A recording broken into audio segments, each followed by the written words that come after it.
ہم آج یہاں اس لیے جمع ہوئے ہیں کہ مولانا حسین احمد مدنی مرحوم کے انتقال پر اپنا دلی غم و افسوس ظاہر کرے۔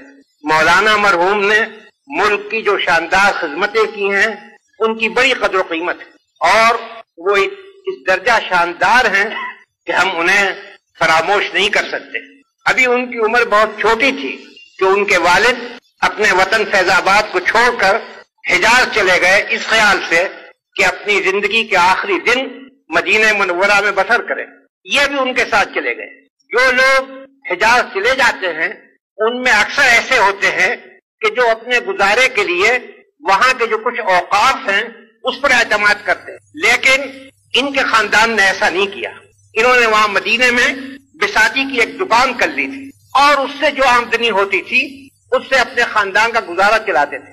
اسی حالت میں انہوں نے تعلیم حاصل کی، تعلیم کے سلسلے میں ہندوستان آئے، پھر یہاں سے واپس مدینہ منورہ گئے اور وہاں پڑھنے پڑھانے میں مشغول رہے، لیکن اس وقت تک سیاست سے ان کا کوئی تعلق نہ تھا، پڑھنے پڑھانے میں تھے۔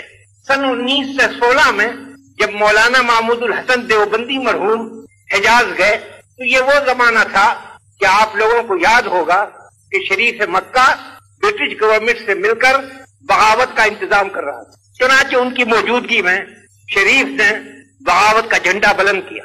ظاہر ہے کہ مولانا محمود الحسن اس کو برداشت نہیں کر سکتے تھے، کسی نہ کسی طرح یہ خبر نکل گئی کہ وہ اس کے مخالف ہے۔ شریف نے انہیں گرفتار کیا اور جدے لا کر برٹش کونسل کے حوالے کر دیا۔ گرفتاری صرف ان کی تھی، لیکن مولانا حسین احمد جو ان کی خدمت میں رہتے تھے انہوں نے پسند نہیں کیا کہ وہ الگ رہیں۔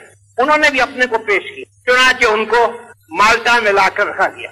جب لڑائی ختم ہو گئی اور مولانا محمود الحسن اور ان کے ساتھیوں کی رہائی کے لیے ملک میں صدائیں اٹھی تو گورنمنٹ نے انہیں رہا کیا۔ اس وقت یہ ہندوستان آئے۔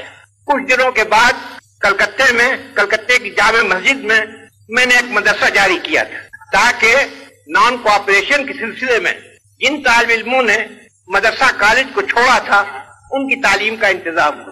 وہاں ان کو مدرس اول مقرر کیا گیا، وہاں کام کرتے رہے، لیکن سیاسی جلسوں میں بھی شریک ہوتے تھے، مگر زیادہ انہوں نے ایکٹیو پارٹ اس وقت نہیں لیا۔ لیکن سن 1930 کے بعد انہوں نے اپنے تئیں آزادی کی لڑائی کے لیے وقف کر دیا، اور کانگریس کی کوئی تحریک ایسی نہیں ہوئی کہ جس میں انہوں نے مردانہ وار حصہ نہ لیا ہو اور شاندار قدم نہ اٹھایا۔ بار بار وہ جیل میں گئے، بار بار انہوں نے قید و بند کی تکلیفیں جھیلی، مگر ان کی پیشانی کو بل نہ آیا۔ اس سے بھی بڑھ کر جو چیز یاد رکھنے کے قابل ہے وہ مصیبتیں ہیں جو انہوں نے لیگیوں کے ہاتھوں سے اٹھائی۔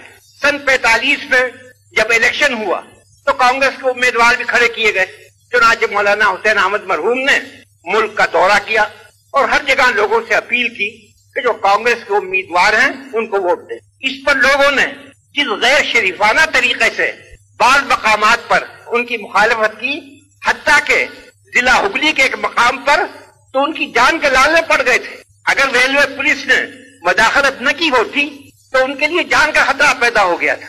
آپ کو یاد ہوگا کہ اس زمانے میں لیگیوں نے یہ کیا تھا کہ عوام کو دھوکہ دے کر مذہبی پاگل پن اجاگر کیا جائے، اور جاہلوں میں جب مذہبی پاگل پن پیدا ہو جائے تب اس کی کوئی حد نہیں ہوتی۔ ان کو مقابلہ کرنا پڑا، لیکن یہ اپنی جگہ پہاڑ کی طرح قائم رہے۔ ایک منٹ کے لیے ان کی استقامت میں تزلزل نہیں۔ پھر اس کے بعد یوپی کا انہوں نے دورہ کیا، وہاں بھی بعض مقامات میں پتھر پھینکے گئے، لیکن وہ اسی طرح اپنی جگہ قائم رہے، اور جو انہوں نے روش اختیار کر لی تھی اور جس کو وہ اپنا ایمان سمجھتے تھے اس پر برابر قائم رہے، اور آخر میں دنیا سے گئے تو اسی یقین اسی استقامت کے ساتھ گئے۔ ان کی ذات بہت مغتنم تھی، ان کا انتقال ایک قومی نقصان ہے، اور مجھے یقین ہے کہ آپ سب لوگوں کے دل میرے ساتھ ہوں گے جب میں یہ کہتا ہوں کہ ہم ان کی